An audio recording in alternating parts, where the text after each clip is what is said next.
ابھی چینل کو سبسکرائب کریں اور بریکنگ نیوز الرٹ حاصل کریں۔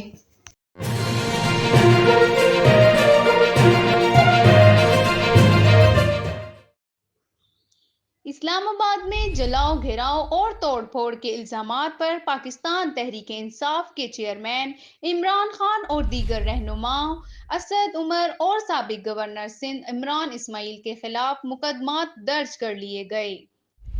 گزشتہ روز پی ٹی آئی کی جانب سے ڈی چوک پر لانگ مارچ کے دوران جلاؤ گھیراؤ اور توڑ پھوڑ کرنے کے الزامات پر تھانہ کوہسار پولیس نے 2 مقدمات درج کیے ہیں۔ پولیس کی جانب سے درج دونوں مقدمات میں جلاؤ گھیراؤ اور توڑ پھوڑ کی دفعات شامل کی گئی ہیں اور مقدمات میں 39 افراد کی گرفتاری ظاہر کی گئی ہے۔